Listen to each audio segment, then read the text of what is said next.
전 세계 주요 이슈를 짚어보는 화요일 글로벌 전망대 시간입니다. 국제뉴스 베테랑 선재규 연합인포맥스 선임 기자와 함께합니다.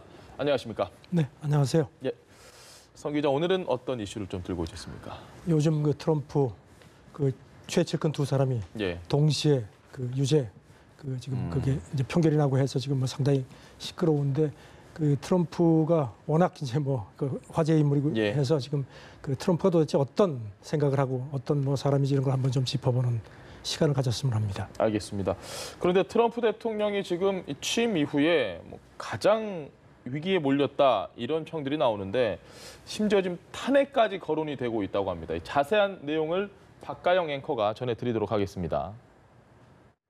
네, 말씀하신 대로 트럼프 대통령이 그야말로 사면초가에 빠졌습니다. 트럼프 대통령의 러시아 유착 의혹 그리고 성추문에 관련된 측근들이 잇따라 유죄를 받았기 때문인데요. 먼저 지난 21일 트럼프 대통령의 오랜 개인 변호사였던 마이클 코언이 과거 트럼프 대통령과 성추문이 불거졌던 여성들에게 돈을 지급했다고 이렇게 유죄를 인정했습니다. 코언은 2006년 트럼프와 첫 인연을 맺은 뒤 사업 파트너이자 법률, 정치 고문 역할을 한 마크의 실세였는데요. 그런 그가 법정에서 트럼프의 지시로 성추문 입막음용 돈을 건넸다고 털어놓은 뒤 대신에 형량을 감면받는 길을 택한 겁니다. 이날 비슷한 시각 트럼프의 또 다른 측근도 역시 같은 운명을 맞았습니다. 2016년 대선 당시에 트럼프의 대선 캠프 선거대책 본부장이었던 폴 매너포트에게도 세금, 금융 사기 등의 혐의로 유죄 판결이 내려진 건데요. 매너포트는 트럼프의 대선 캠프와 러시아 간의 유착 의혹을 수사하는 특검의 1호 기소 대상이기도 합니다. 이처럼 측근들의 잇따른 몰락 소식에 트럼프 대통령은 자신과는 무관한 일이라고 선을 그었습니다. 하지만 일각에서는 탄핵론이 나오기 시작한 데다 특검 수사의 칼날이 턱끝까지 다가온 만큼 더욱더 궁지에 몰릴 것이란 예측입니다. 네, 지금 트럼프 대통령과 이 사업 파트너인 코언이 서로 뭐 말폭탄을 계속해서 주고받고 있는데 이 싸움이 더 좀 격화될 것 같습니까? 지금 코언이 이제 폭로를 했지 않습니까? 거기에 대해서 트럼프는 이제 아주 배신을 했다는 아주 그야말로 경로를 했습니다. 그러면서 그 회견을 하는데 이 사람이 혹시라도 좋은 그 변호사를 찾는다면은 코언이라는 변호사는 절대로 쓰지 마라. 그 사람은 정말 저질이다. 막 이런 식의 막말을 했습니다. 코언은 지금 2006년부터 트럼프의 개인 변호사를 했기 때문에 트럼프에 대해서 뭐 속속들이 알고 있는 그렇죠. 최측근 중에 측근인데 이렇게 지금 사이가 틀어진 겁니다. 그 코언도 뭐 저 사람 대통령이 거짓말한다고 아주 뭐 정면으로 받아치고 있고 또 트럼프의 다른 개인 변호사를 했던 그 골드버그라는 사람도 CNN하고 회견을 했는데 대통령이 내 좋은 친구이긴 하지만 그 대중한테 거짓말하는 거는 내가 용서를 못한다. 그리고 참 걱정이 되는 게 대통령이 미국 국민한테 진실을 말할 것 같지가 않다. 아주 직격탄을 날렸습니다. 그러면서도 그 코언이 만약에 기소가 되면은 대통령 당신 편이 아닐 테니까 그 점은 유념해라. 이건 약간 그 예정을 생각한 거 아니냐 뭐 이런 식의 그 분석도 있습니다. 네, 제가 지금 조금 전에 두 명의 지인을 이야기했는데 코언에 대해서는 그렇게 강경하게 나가는데 반대로 매너포트에 대해서는 감싸고 있더라고요. 네, 매너포트에 대해서는 뭐 아주 그야말로 그 어떤 그런 그 뭐 짠하다 이런 표현도 썼고요. 그리고 또 그 코언과는 달리 코언은 그 말을 꾸며냈는데 이 사람은 꺾이기를 거부했다. 아주 뭐 꿋꿋한 사람이라는 표현을 썼고요. 이런 가운데 그 폭스뉴스하고 인터뷰를 했습니다. 그래서 이제 본 방송이 나오기 전에 이제 폭스뉴스 앵커가 이제 회견을 했는데 그 인터뷰할 때 트럼프 대통령이 그 매너포트 사면 얘기를 좀 하더라 그랬습니다. 그래서 이제 뭐 발칵 뒤집혔죠. 그랬는데 정작 본 방송에서는 그 부분이 빠졌습니다. 그러니까 아마 논란 때문에 그런 것 같은데 그런데 어제 미국의 그 베니티 페어라는 그 상류 사회의 그 동정을 전하는 그런 그 잡지가 있는데요. 거기서 그 트럼프가 백악관 법률 고문하고 지금 그 매너포트 사면 문제를 놓고 마찰을 빚는다. 뭐 이런 얘기도 나옵니다. 그러니까 그 지금 트럼프는 지금 좀 사면을 상당히 생각을 하는 모양입니다. 이제 대통령의 권한이 있으니까요. 근데 뭐 공화당에서도 지금 펄쩍 뜁니다. 아시다시피 중간 선거가 지금 얼마 안 남았는데 악재라는 겁니다. 그래서 공화당 그 상원 외교위원장 보 코커라는 사람인데 이 사람이 만약에 그렇게 강행을 하면은 큰 실수다. 안 아주 된다. 강하게 경고를 했습니다. 알겠습니다. 지금 미국 내에서도 뭐 탄핵하면 우리나라 국민들도 잘 아실 텐데 네. 미국 내에서 트럼프 대통령 탄핵 이야기가 지금 솔솔 나오고 있습니다. 근데 공화당, 나오죠. 민주당 분위기가 궁금한데 이 소식도 좀 전해주시죠. 그러니까 탄핵 그 얘기가 나오면은 지금 그냥 상식적으로 생각을 하면은 예, 어느 당이 유리할 것 같습니까? 그냥 사람들이 생각하기에는 민주당이 지금 이제 도전을 하는 거니까 공격을 하는 쪽. 예, 예. 공화당의 이게 악재고 민주당의 호재 아니겠느냐 이렇게 생각들을 할 수 있는데 네. 정작 미국 공화당하고 민주당은 조금 자세가 좀 애매합니다. 민주당은 지금 발을 좀 빼는 모습입니다. 예. 왜냐하면 지금 미국 언론 분석은 2016년 대선 때 힐러리 클린턴 예. 그때 이제 트럼프 때리기를 많이 해서 역풍을 맞은 걸로 그렇게 이제 자기들이 분석을 하는데 지금 민주당 전략은 그렇게 알려지고 있습니다.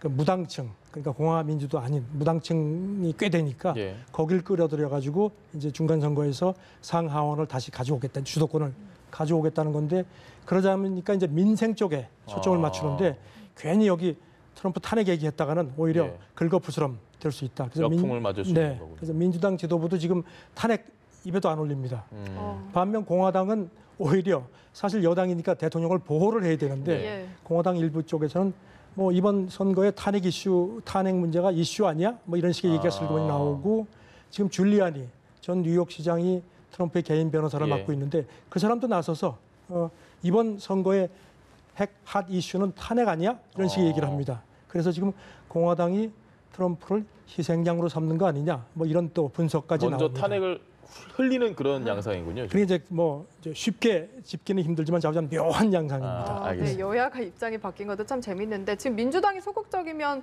어쨌든 탄핵이 진행될 가능성은 낮다고 봐야 되나요? 일단 미국 현 법 체계를 보면은 하원이 탄핵을 제소를 하면은 예. 상원이 의결을 하는 그런 걸로 돼 있고요. 그리고 이제 그렇게 되면 이제 탄핵 청문회가 물론 필수적인 건 아닌데 열릴 수 있도록 돼 있습니다. 1973년에 뭐 옛날 얘기인데 예. 워터게이트 사건 기억하시죠? 예. 닉슨 대통령이 이제 스스로 물러났는데 그때도 탄핵 얘기가 있었고요. 그다음에 2000년에 그 빌 클린턴 전 대통령 루인스키 예. 네, 그 생각이 스캔들 납니다. 있었을 때 그때도 탄핵 얘기가 나왔는데 그 당시에 미국 법무부가 유권 해석을 한 게 대통령을 형사 기소하는 거는 별로 바람직하지 않다는 기도를 냈습니다. 그러니까 탄핵이 되려면 형사 기소가 돼야 되는데 검찰이 그걸 안 할 거라는 겁니다. 그래서 지금 실질적으로 힘들지 않겠느냐. 다만 이번 중간선거에서 11월 예. 중간선거에서 민주당이 상하원 주도권을 다시 가져오면은 얘기가 달라질 수도 있지 한번. 않겠느냐. 뭐 이런 관측도 있습니다. 알겠습니다. 지금 뭐 트럼프 대통령 하면 아주 좀 어디로 튈지 모른다 이런 평들을 많이 하는데 이게 미국 역사적으로 좀 뿌리가 깊은 통치다 뭐 이런 얘기가 있더라고요. 얼마 전에 미국 그 북미 관계 취재하러 워싱턴에 갔었습니다. 예. 그랬더니 그때 만나는 미국 사람들마다 인사들이 트럼프를 어떻게 보느냐. 그래서 굉장히 혼란스럽다. 그랬더니 예. 우리는 더 혼란스럽다고 얘기를 하더라고요. 근데 지금 이제 이렇게 트럼프 통치 방식에 대해서 지금 뭐 여러 가지 아주 생소한 용어들이 많습니다. 예. 뉴 노멀 이제 경제에 많이 썼는데 예. 그런 것도 있고 그다음에 무슨 뭐 대중적 민족주의 그다음에 개방된 권위주의, 뭐 백인 민족주의 뭐 이런 거는 좀 짐작이 가는데요. 예. 근데 이제 어떤 그 분석을 보면은 미국의 어떤 그 정치인들이 이렇게 뭐 정치를 하려면은 이제 어떤 내부의 적이 필요한데 예. 미국에 쭉 그런 게 있었다는 겁니다. 이민 초기에는 인디언을 몰아냈고요. 예. 그 다음에 흑인, 노예, 예. 그 다음이 이제 그 19세기 중반에 이제 아일랜드에서 이민을 많이 왔는데 카톨릭 신도들. 아시다시피 미국은 지금도 그 와스프죠. 그러니까 백인 앵글로색슨 개신교 예. 여기가 이제 그 주도권을 갖고 있는데 그래서 이제 그걸 또 탄압을 했었고 그 다음에 2차 대전이 끝나고 나서는 이제 메카시 열풍, 예. 공산주의를 또 몰아붙였고요. 그러다가 이제 다시 사실 트럼프도 이민 후손이거든요. 예. 이민을 다시 이제 내부의 적으로 삼았다 이겁니다. 그런데 이제 어떤 사람들은 또 이렇게 지금 미국이 그 파시즘적인 경향이 예. 강한데 그나마 미국 민주주의가 워낙 탄탄해서 파시즘까지는 가지 않는다 하고 이렇게 좀 서글프게 또 분석을 하기도 했습니다. 네, 알겠습니다. 어쨌든 트럼프 대통령이 뭔가 어디로 튈지 모른다는 건 우리도 그렇고 미국도 네. 좀 동일하는 것 같은데 이번에도 역시 기대를 저버리지 않았더라고요. 네. 탄핵이 되는 상황에서도 내가 탄핵되면 모두 다 가난해진다. 약간 좀 당당하거든요. 네. 네, 트럼프가 좋아하는 폭스 뉴스하고 아까 말씀드린 인터뷰를 했는데 이제 거기서 뭐 할 말 다 했습니다. 나같이 잘하는 대통령 있으면 나와 보라 그래. 예. 경제 지표 봐라. 뭐 또 만약에 나를 탄핵해 그러면 시장이 와르르 무너져가지고 모두가 가난해진다. 내 점수는 A 플러스다. 뭐 아주 거침없이 얘기를 했습니다. 사실 경제 지표를 보면은 그렇게 얘기할 만도 합니다. 예. 일단 뭐 뉴욕 증시의 그 S&P 지수라는 게 이제 가늠자인데 그게 지금 뭐 2009년 금융위기 이후에 최장기 강세를 지금 지난주에 이제 보여줬고요. 그 다음에 뭐 또 미국의 그 성장, GDP 성장률이 예. 뭐 지난 2분기에 4% 뭐 대단합니다. 예. 올해 전체로도 한 3%. 물론 이제 중국 같은 데보다는 낮지만 선진국 기준으로는 굉장히 높은 거고. 대국이요. 예. 그다음에 실업률도 지금 뭐 3.9%까지 떨어졌습니다.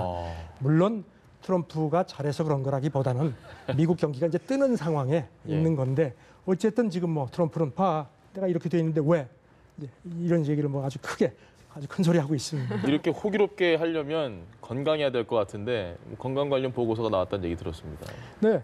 작년 말에 사실 그 월가에서 그 호라이즌 인베스트먼트라는 데서 보고서를 냈는데 예. 이상하게 크게 주목을 안 받았습니다. 저는 이제 유심히 그걸 봤는데 재밌는 얘기들이 많습니다. 예. 올해 트럼프가 우리 나이로 73살이고 그다음에 부인과 지금 멜라니아하고 24살 차이입니다. 예. 그런데 뭐 아시다시피 한 190cm 키인데 체중이 100kg가 넘는 걸로 돼 있고요. 예. 그래서 이제 한 16kg는 빼야지 체질량상 정상 체중이 되는 거고. 근데 또 백악관 그 경호원이 또 위에다가 살짝 귀뜸한 게 저렇게 식습관이 안 좋은 대통령은 나 생전 처음 봤다. 뭐 그 스테이크 예. 아주 바짝 군 스테이크 먹고 그다음에 프렌치 프라이 뭐 치즈버거 과일은 잘 입에 안 된다고 합니다. 골프를 많이 치는데 계속 카트만 타고 다닌다 그래요. 걷지도 그리고, 않고요. 네, 그리고 화를 많이 내지 않습니까? 바로 예. 성질도 내고 밤잠을 설쳐서 그런다. 뭐 이런 얘기도 있습니다. 네. 알겠습니다. 오늘도 재밌는 트럼프 이야기 들어봤습니다. 연합 인포맥스의 선재규 선임 기자와 함께했습니다. 감사합니다. 네, 예, 감사합니다. 고맙습니다.